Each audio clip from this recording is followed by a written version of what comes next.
Bismillahirrahmanirrahim. Alhamdulillahi Rabbil Alamin. Wassalatu wassalamu ala syarafil anbiya'i wal mursalin. Nabiyina Muhammadin wa ala alihi wa sahbihi ajma'in. Assalamualaikum warahmatullahi wabarakatuh.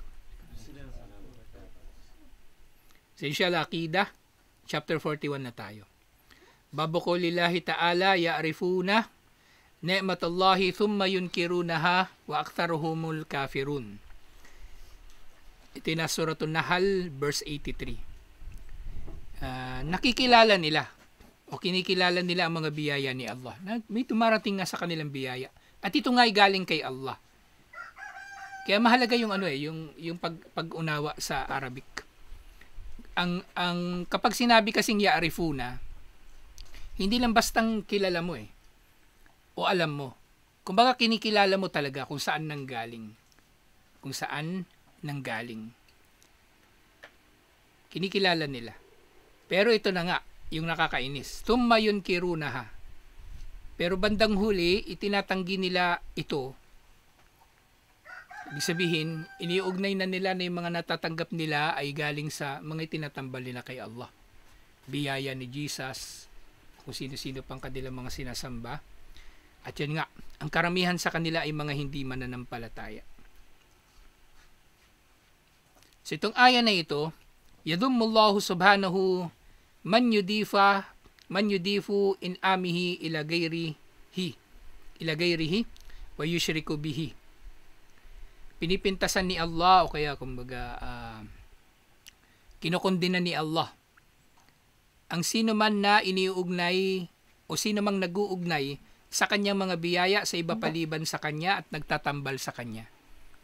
Dahil nga yung kufrun ni'mah o yung syirkun ni'mah, ito na yung pag-uugnay ng mga biyaya ni Allah sa iba paliban sa kanya.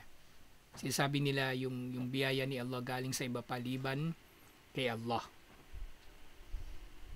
Iba pa ang nagbibiyaya liban kay Allah. Pero meron nga mga tao, sa umpisa pa lang alam na nila galing ito kay Allah. Pero bandang huli, iniuugnay na nila sa iba pa. Kaquli rajuli hada mali wa warathati an abai. So bukod doon sa pag-uugnay ng tao sa mga biyaya na mula naman talaga kay Allah, iugnay niya ito sa iba pa. Pwede rin mangyayari iugnay ng tao sa sarili niya. Halimbawa yung tao sasabihin niya, eto pera ko ito at minana ko ito mula sa aking mga magulang. So para bang hindi ito biniyaya ni Allah sa kanya. O di shirk. So katulad yung kay di ba, kay Karun, diba? Tama, di ba? Nakamit ko ito, ang mga yaman na ito dahil sa kaalaman ko. Dahil matalino ko, dahil magaling ako. O di shirk, hindi niya iniugnay kay Allah. Hindi niya iniugnay kay Allah. Na dapat lang naman ang lahat ng mabuting bagay o biyaya ay iniugnay natin kay Allah. Pero sila, iniugnay nila sa iba paliban kay Allah na wala ng pagbabanggit kay Allah. Kasi maaari mo rin namang sasabihin, di ba, ang biyaya na ito ay galing kay Allah. Alhamdulillah. At sa dinulot niya na kumbaga, naging resulta ng ibiniyaya ni Allah na talino. Kung gano'n ang pagkakasabi ni Karun, o hindi siya nakapag-shirk, inugnay niya pa rin kay Allah na yung talino niya, halimbawa, inugnay niya pa rin galing kay Allah. O yun, hindi yun shirk. Hindi yun shirk. Kasi pwedeng ganun ang sasabihin ng tao, halimbawa, di ba? Na, kumbaga nagpapasalamat siya na matalino siya. Pwede rin naman. Pwede. Pero wag nyo nang masyadong banggitin na matalino kayo kasi minsan nakakahiya Sabi mo matalino ka, di ba? Natisod ka. Magkamali ka sa isang bagay. Maliit na bagay, doon ka pa nagkamali. Di ba nakakahiya? Huwag na pagbidan na matalino ka, cum laude ka. Ito nga yung nakakapagtaka ngayon Sa UP lang, yung last na graduation, ang daming cum laude. Ang dami. Kaya nga nagtatanong na yung mga lalo yung mga alumni nila, ano bang nangyayari? Bakit parang ang dali ngayon magkaroon ng Latin honors? Yung cum laude, magna cum laude, summa cum laude. Parang yung may parang dumami bigla yung matalino. Ngayon, O pwedeng sasabihin din ng tao, isa sa mga anyo nito, kakaulihim, laula fulana, lam yakun kada. Kundi lamang dahil kay Pulano, hindi mangyayari ang bagay na ito. So, kumbaga yung tao, inugnay niya sa sarili niya yung nangyari na mabuti, yung biyaya ni Allah. Tapos meron namang sip-sip. Well, merong sip-sip sa kanya. Kundi dahil dito, sa taong to, na may-ari ng lupain, hindi mangyari lahat to. Kumbaga, wala kayong bahay, kumbaga. O di, ganun din, pareho lang. Pareho lang. Na, kumbaga, kundi dahil sa tao na yan, hindi mangyayari ang mabuting bagay na yan. Kumbaga, yung isa, pinupuri niya yung sarili niya, yung isa sip-sip, pinupuri niya yung iba.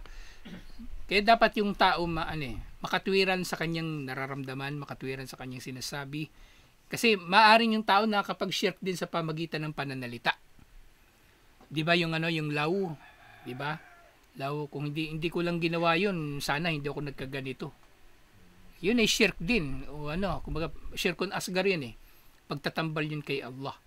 Na kumbaga inugnay mo 'yung nangyari sa iyo, hindi kay Allah. Inugnay mo 'yung nangyari sa iyo dahil doon sa nangyari na iba o dahil sa ginawa mo lang na hindi mo na kinilala na si Allah ang nagtatakda.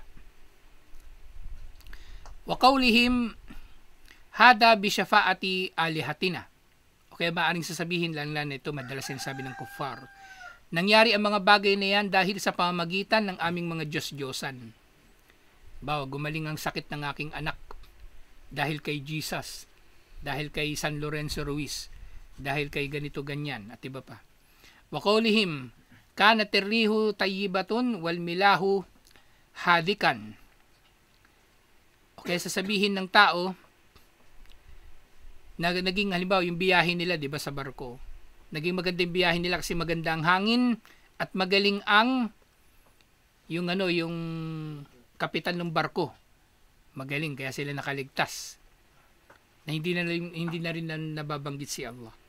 Wa nahwu dalika bima huwa jara ala alsinatin kathirin minan nas. Jara ala alsinati kathirin minan nas. At iba pa mga katulad nito na nangyayari na sinasambit ng dila ng marami sa mga tao.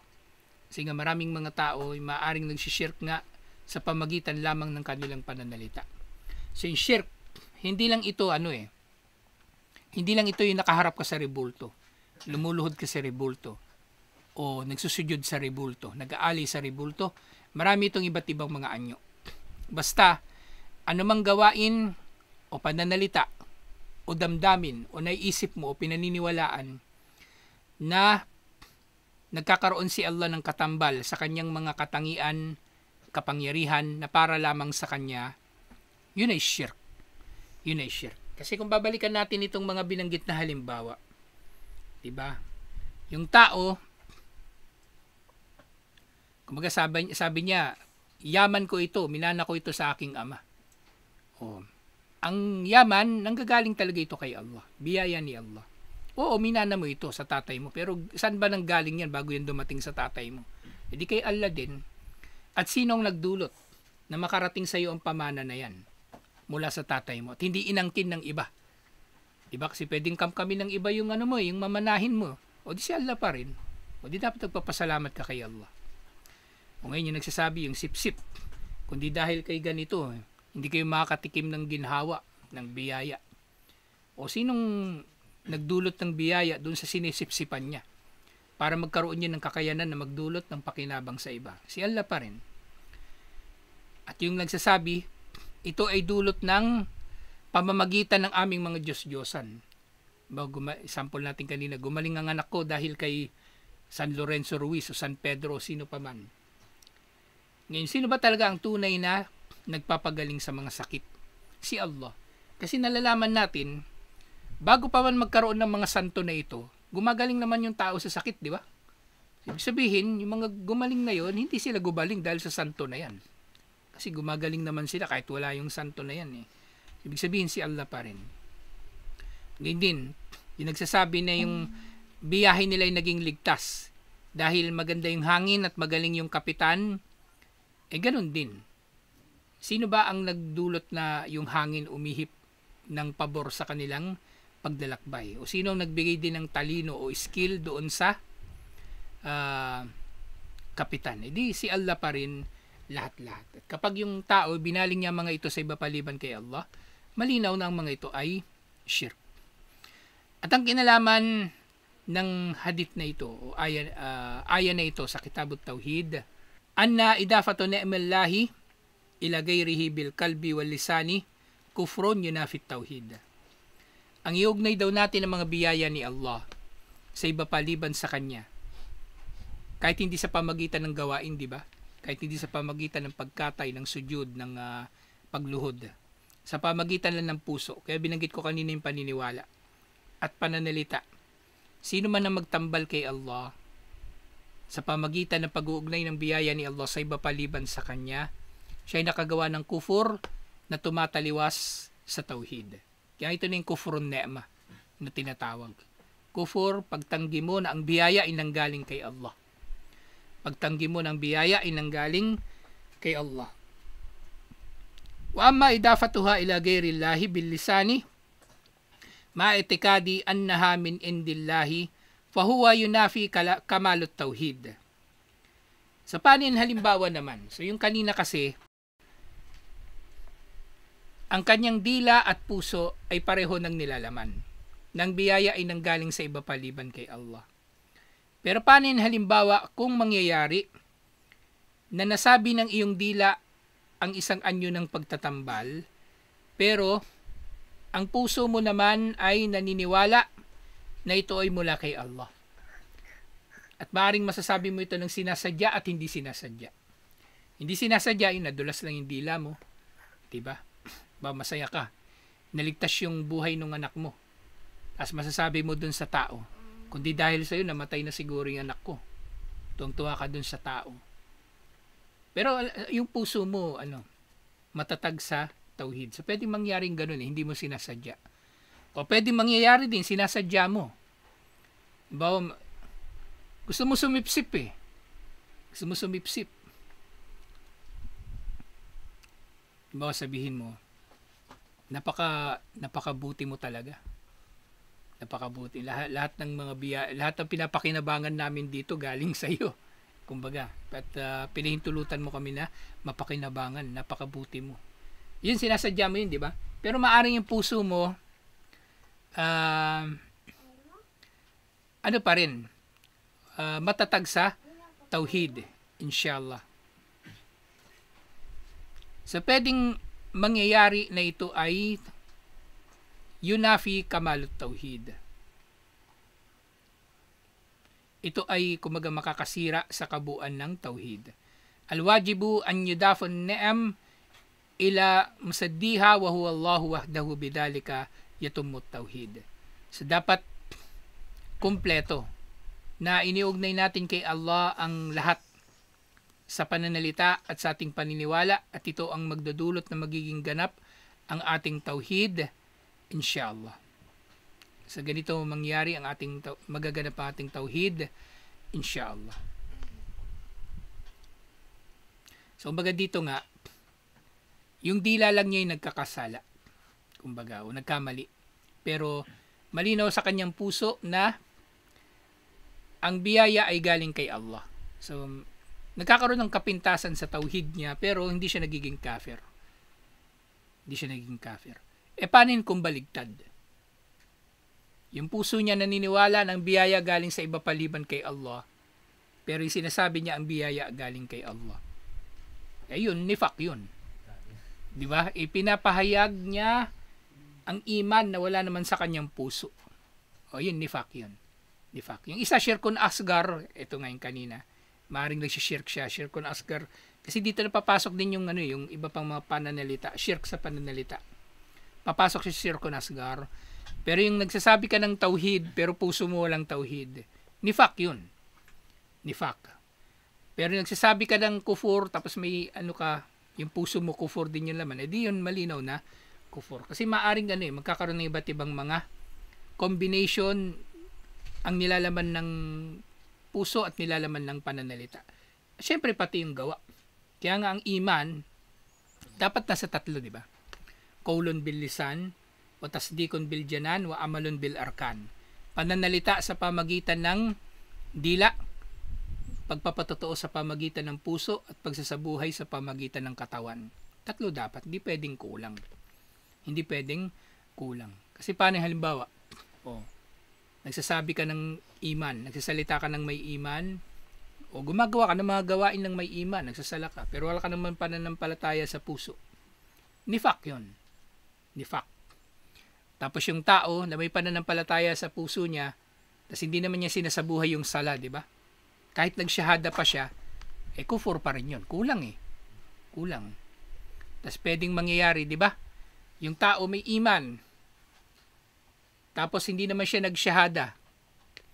O ganun din, kulang yung kanyang pananampalataya. At nasa kalagayan pa rin siya ng kufur. So dito, yung sinabi ni Allah subhanahu wa ta'ala sa yung mga terminolohiya dito, hindi pala yung terminolohiya, yung mga nabanggit, hindi pala doon sa aya. Mal maksudu bi qawlihim kanat ar-rih tayyibatun wal milahu hadikan. So yung kasabihan doon ng mga tao na nakakarating sila ng ligtas sa pagsakay nila sa barko sa pamagitan ng magandang hangin at mahusay na kapitan. Ang milah na tinatawag dito, huwa kaidus safina. Siya yung kapitan nga ng barko. Wal ma'na anna Allah ida ajra as-safinata wa sallamaha nasabu dhalika ila rihi wa sahibus safina wa nasurabbahum. So parang itong statement pala na ito, parang kasabihan dito ng mga Arabo na mabuting hangin at magaling na kapitan, kaya nakakarating sila. Na tuwing nang nagiging ligtas ang kanilang biyahe, nakalimutan nila si Allah. Nakalimutan nila si Allah. So maaaring, syempre, nung panahon na uso pa yung paglalakbay sa barko, so ganito yung sinasabi nila. Syempre, maaaring nangyayari din to ngayon. Sabihin nila, magaling kasi yung piloto, magaling yung driver, o ano pa man. So, iiwasan ng tao yung mga ganito, inshallah. So, dito, mal muradu bin ni'matil madkurati fil aya. Ano kaya yung biyaya ni Allah na tinutukoy sa aya? Al muradu biha ma'nam Allahu bihi minan ni'mal ma'nawiyah kal islami wal qur'ani wa ba'tatu Muhammadin sallallahu alaihi wasallama wan ni'amul madiyah kas-sihha wal mal wa ghayriha. Ang biyaya na tinutukoy dito sa aya na ito, lahat ng biyaya, lahat. Ito man ay ma'nawiyah o maddiyah. Ma'nawiyah, ibig sabihin, hindi siya physical na biyaya. Halimbawa, ang gabayan tayo ni Allah sa Islam, yung Quran na sa pamagitan nito ay nakakasumpong tayo ng gabay, at yung biyaya na ipinadala niya si Propeta Muhammad sallallahu alaihi wasallam bilang huling propeta, lahat yun biyaya ni Allah. Lahat yun biyaya ni Allah. Ngayon, pwede ba na yung tao magtatambal siya, naiugnay niya ang mga biyaya na ito sa iba paliban kay Allah? Pwede. Kasi halimbawa, sasabihin ng tao, yung Islam, di ba, biyaya ni Allah sa atin, yung Islam, unang nabanggit dito, sabihin ng tao, kundi dahil kay ganito, hindi ako nag-Muslim. Di ba? Nagpapasalamat ka na dinaawahan ka niya o ginabayan ka niya sa Islam. Pero sabihin mo na kundi dahil kay ustad ganito o kundi dahil dyan sa programa na sinusubaybayan ko araw-araw hindi ako magmo-Muslim, mali na sabihin. Diba? Iugnay natin ang biyaya pa rin ni Allah. Ngayon, mainam nga na nabanggit ito kasi pwedeng isipin ng tao yung biyaya ni Allah material lang Pero hindi. Lahat ng bagay na may pakinabang sa atin, biyaya ni Allah. Lalong-lalo na yung Islam. So, sasabihin natin, nagabayan tayo sa pamagitan ng biyaya ni Allah. Di ba yung aya? وَمَا نَهْتَدِيَ لَوْلَا أَنْ هَدَانَا اللَّهُ. Hindi tayo magagabayan kung hindi tayo ginabayan ni Allah. So, si Allah ang naggagabay talaga sa atin. Si Allah talaga ang naggagabay sa atin. وَمَا كُنَّا أَن نَهْتَدِيَ لَوْلَا أَنْ هَدَانَا اللَّهُ. Yun pala yung aya. Hindi tayo mapapabilang sa mga nagabayan kung hindi tayo ginabayan ni Allah. So, pwedeng kahit dito nakapagtambal ang tao. Sabi niya Islam, di ba? O yung Quran, ganun din. Sabi niya, kung di dahil sa taong ganito, sa ustad ganito, hindi ako natutong magbasa ng Quran. So, iugnay pa rin natin ito kay Allah. Yung pagkakapadala kay Propeta Muhammad sallallahu alaihi wasallam, bago sabihin ng tao, kundi dahil kay Propeta Muhammad sallallahu alaihi wasallam mismo, naligaw yung mga tao. Hindi pwede. Si Allah pa rin ang naggagabay. Ngayon, kung iugnay man natin yung tao o ano pa man liban kay Allah, pwede man natin siya banggitin pagkatapos banggitin si Allah. Katulad ng binanggit ko kanina. Yun nga yung sa halip na sabihin mo na kundi lamang dahil sa taong ganito o ganyan, sabihin mo na lang kundi dahil kay Allah. At pagkatapos, di ba? Kundi dahil kay Allah. At pagkatapos ay sa doktor na gumamot sa anak ko, namatay siguro ang anak ko. So, yun pwede mong sabihin. Kundi dahil kay Allah at doon sa magaling na kapitan, lumubog na ang barko. Yun, mas tama na statement yun. O tama na statement ang ganun. Ngayon, syempre, pwede rin yung mga biyaya material. Halimbawa, yung kalusugan, yaman, yung pera, at iba pa. So, dito mas madalas inuugnay ng tao sa iba paliban kay Allah, di ba? So, iugnay natin ito lahat kay Allah. Alhamdulillah. So, itong inkar al-madhkur, mahakikatu hadal inkar al-madhkur fil ayah. So, ano daw ba ang katotohanan doon sa pagtanggi ng mga tao sa biyaya ni Allah? Hakikatu jahdan ni'am al-ma'nawiyah wal i'radu anha wa adamu ittibaiha wa nisbatin ni'am al-madiyah ila ghairillah. So, yung kanilang pagtanggi sa biyaya na ito nga'y nanggaling kay Allah. Kumbaga, unang-una rito, yung pagtanggi sa mga ma'nawiya na biyaya ni Allah. Yung Islam, yung gabay, na kabilang din pala sa mga ito, yung pagtalikod sa gabay. So, kapag tumatalikod ang tao sa gabay, tinatalikuran niya rin, kumbaga, tinatalikuran niya rin yung pag-uugnay ng biyaya kay Allah. Kasi hindi niya tinatanggap yung biyaya ni Allah na gabay. Na hindi siya sumusunod dito at siya tumatalikod dito. At ganyan din, yung pag-uugnay naman ng mga material na biyaya sa iba paliban kay Allah, ito yung mas madalas na mangyayari actually. At ito yung kumbaga, madali nang maintindihan. Iniugnay ng tao ang pagdating ng biyaya sa kanya mula sa iba paliban kay Allah. At ngayon, sumunod na panghuli inshallah. Ma sababu ikhtalafu ibaratil mufassirina fi ma'nal ayah. So, ano raw ang dahilan na merong iba-ibang mga paliwanag ang mga scholar sa kahulugan ng ayah na ito? Na ya'rifuna ni'matullah, na nakikilala nila ang mga biyaya ni Allah thumma yunkirunaha, at pagtapos ito'y tinatanggi nila ito. Kasi iba-iba yung sinabi nila, di ba? Pwedeng ma'nawiya daw, spiritual o hindi physical, at pwedeng physical, at iba-iba pang mga anyo nito. Ang dahilan kung bakit marami silang mga tinukoy na mga halimbawa. Ang sabab dito, dahilan, sababuhu shumulul aya likulli dhalika wa ligayrihi mimma huwa fi ma'nahu. Kasi nasasaklaw ng aya na ito ang lahat. Ang lahat ng bagay na pwedeng tatanggi ang tao sa biyaya ni Allah o tatanggi ang tao na iugnay ang biyaya kay Allah subhanahu wa ta'ala. Kasi anumang biyaya ni Allah pwedeng iugnay ng tao sa iba paliban kay Allah. O tatanggihan ng tao. Tatanggihan ng tao. Hindi niya tatanggapin, tatalikuran niya, mamaliitin niya, at iba pa. Wallahu subhanahu wa ta'ala a'lamu, na at si Allah ang pinaka nakakaalam nga sa bagay na ito, alhamdulillah. So may lang itong chapter na ito, chapter 41, na kumbaga basta ang napapaloob sa ayan nito, lahat ng uri ng pag-uugnay ng biyaya ni Allah sa iba paliban sa kanya. Napapaloob nga dito yung biyaya na material at hindi material. At ang pagtalikod sa biyaya ni Allah ay isa ring uri ng kumbaga inkar, pagtakwil sa biyaya ni Allah. Lalong-lalo na yung mga hindi material na biyaya katulad ng gabay o kumbaga yung pangaral, payo at iba pa. Alhamdulillah. So sumunod na na aralin next week inshallah. Yung sinabi ni Allah Suratul Baqarah verse 22, "Fala taj'alu lillahi andada wa antum ta'lamun."